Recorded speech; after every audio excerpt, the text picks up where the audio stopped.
Hi, I'm Nikki, the Obsessive Bookseller. Welcome to my channel. Today we're doing my Q2 TBR for 2024. Back in November, I decided to try a new system for generating a TBR and kind of focusing more on those high priority reads. And I've been slowly fine-tuning that system over the course of the last few months, and I think I'm getting closer to one that has really been working for me. Now, I am notorious for starting new systems and abandoning them almost immediately in favor of new systems. I think finding systems is a hobby within itself. Considering I've been running this one for several months now and I'm not bored with it, and in fact it's even getting more useful for me, we're gonna keep it going. So per usual, I wrote down everything that I'd like to read this quarter, and you might notice compared to first quarter, it's a little bit of a shorter list. I'm getting more realistic with myself on how many books I actually might be able to read. Now, this is still generous. I think I can get through about 6 books per month.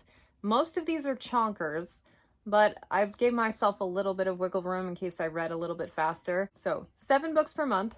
And here's the thing. I actually accounted for buddy reads and projects in this list. So I left myself space for the quarterly challenge I run with my patrons. I left myself space for Read, Burn, Hoard, book club, and the couple of buddy reads that we have going. So this is the first time I've ever presented a list online where I think it's actually attainable. And I wonder if I don't allow myself to get distracted, if I focus on just what's on this list, if I'll actually be able to get through everything on it by the end of the quarter. It's going to be a fun experiment. We'll see how much discipline I have. We'll see how much patience I have for sticking to something so structured. But see, here's the thing. I want to focus on these high priority books, but I allow myself to get pulled in a million different directions when it comes to reading. And I find myself right now in the middle of 5 or 6 different books. Poor time management is part of the problem, but also not being able to say no, not being able to prioritize. I'm slowly working on changing that. So anyway, I've got a list here. I'll go through all the books physically, but then I've got a list of series. If I stick to this list, these are the series that I'll get close to wrapping up by the end of the quarter. And then on the back, I leave space to jot down some of the new series that I'd like to add on for the following quarter. So this thing, I have lost last quarter's checklist. I lost it about a week ago and it was just torn to crap. I drag this thing around everywhere. I love picking new books. It's my favorite part of the process, is prioritizing what I'm going to be reading next. With that in mind, I would like to continue my journey with The Shadow of the App series by Adrian Tchaikovsky. I've got The Sea Watch, Heirs of the Blade, and Book 8, The Air War, which I don't own. The Broken Binding is coming out with these beautiful hardcovers editions of these, so I stopped buying the paperbacks as soon as I started getting a hold of those. I figure I can read about one of these per month. Momentum on them is still pretty high. I'm so excited to see what the author is going to do next. Book 5 was a complete delight. I love spending more time in that world. I loved learning more about the different bug factions that we really didn't get a lot highlighted on earlier in the series. And yeah, every little bit of world building detail he adds, I just eat up. So very excited to continue with these. I have Foul Days by Genoveva Dimova, part of the Witch's Compendium of Monsters duology that's coming out later in the year. This is a very high priority read for me. It's Slavic folklore, so kind of a low fantasy with witches. It's being compared to The Witcher meets Naomi Novik. I also have Monstrous Days, the second book in the duology, on the docket, but I don't know if an e-arc is going to be available. So I will be reading this one for sure. If that one's not available this quarter, then I will probably be picking up the Head On by John Scalzi in its place. This is the second book in a duology that I started earlier in the year with my patrons, and I really enjoyed the first book. It's like a sci-fi detective. So either way, I'm planning to wrap up a duology this quarter. I'm very excited to read either the second book of Monstrous Days or Head On. I'm continuing my adventure with the Sun Eater series. They're heavy books. One of the reasons I want to become a more disciplined reader is because I easily could have dropped everything in February and read Demon in White. I'm so excited to pick up that book. But one thing led to another, and I had so many commitments that I was signed up for that I'm like, I can't possibly focus on one more thing. What I'm trying to do with this system is enable myself to do deep dives into these series and finish them within a relatively reasonable time frame. So the current plan, hopefully I can read one of those books per month. And I can't remember exactly when the next book in the series comes out, Disquiet Gods, but I'm hoping by the end of the quarter to be ready for that one. Loving this series so far. In May, with my patrons Sonia and Alysse, we're picking up Iron Flame by Rebecca Yarros, book 2 in the Fourth Wing series. I like the first book, The Dragons. Oh my gosh, the dragons were so cool. They really made that story pop for me.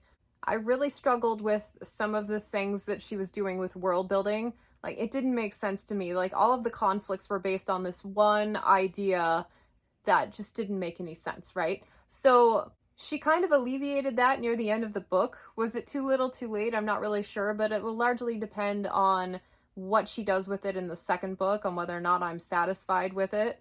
And I'm not sure if I'm going to like the second book if it doesn't also focus on some training sequences and the Academy for Dragon Riders. Those were very big selling points for the first book for me. And also, like, relationship tension. So we've explored a lot in this first book. What on earth is going to happen in the second book? I hope it's not one of those, like, stereotypical, we create this, like, really ridiculous problem to split the two apart, and so the entire book is all of the drama about, are they going to make up? That's the kind of stuff I don't have patience for, so we'll see how it's handled. I'm hoping for a somewhat mature relationship in the second book. We shall see how it goes. Yes, I'm looking forward to that one. Future Niki here. I forgot about Of Darkness and Light by Ryan Cahill, book 2 in the Bound and the Broken series. Don't quote me on that. My patrons Dave and Alyssa and I are reading that one in June, and it might be a subconscious thing that I forgot to mention it because I didn't love the first book.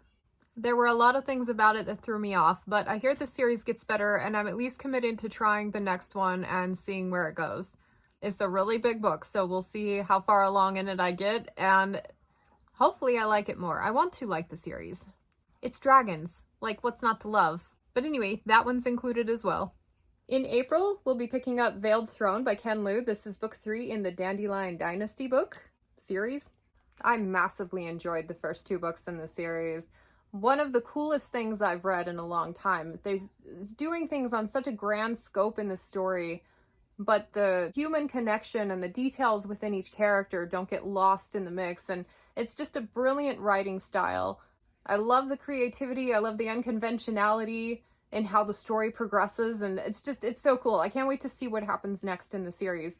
The second book did exhaust me quite a bit, though. There was a lot going on in there, so I'm excited to see, now that I've had a few months break, how things go in here. I really feel like I remember most of the things. It's the type of writing where it just, like, bam, sticks in your brain.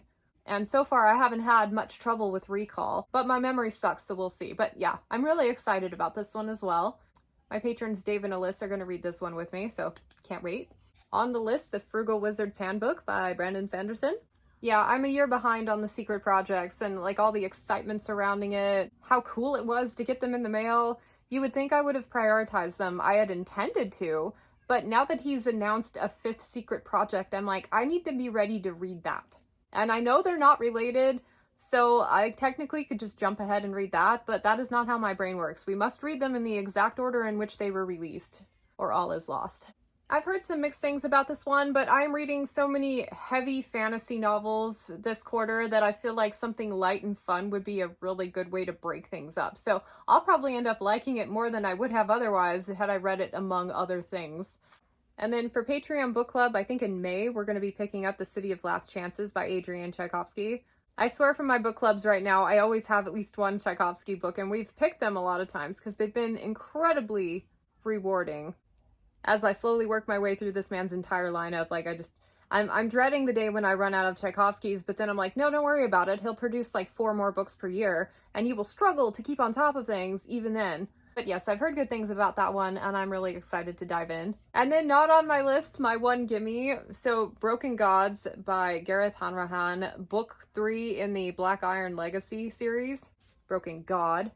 I always say the titles wrong. Anyway, Sonia and I just finished Shadowed Saint, book 2 in the series, and it's one of those that I really feel like if I let more time lapse between, I will forget too many things and will be confused. We're at risk of that already while actively reading the book, and there's so many cool things going on. It's got such great world building. I love the character profiles. I love that book 1 and 2 kind of did their own thing, and now there's hopefully going to be this massive convergence of story. So yeah, cool. But this one, I'm creeping in there because I had already made my list before I realized that I'd forgotten that one. And it's going to be a physical read where I do like a chapter every day or two. And I get myself in trouble with committing to stuff like that, but we're going to give it a go. If I only have one, maybe it's good. Right now I have like 3, but I'm really excited about that one. I'm also hoping that a couple of things that I pick for projects will end up being shorter reads, and that'll give me a little more wiggle room. But I don't know. I feel like this is top end ambitious for what I think I can do. I'm comfortable at about 6 books per month. But see, I've never actually read in such a structured way where I plan on only trying to read 1 book at a time. So maybe I can read more if I do that. Maybe part of my problem on finishing books is that I have so many going at once. It's really hard to track like when I read what. I have 6 books that I'm going to be reading for this quarter's Patreon challenge.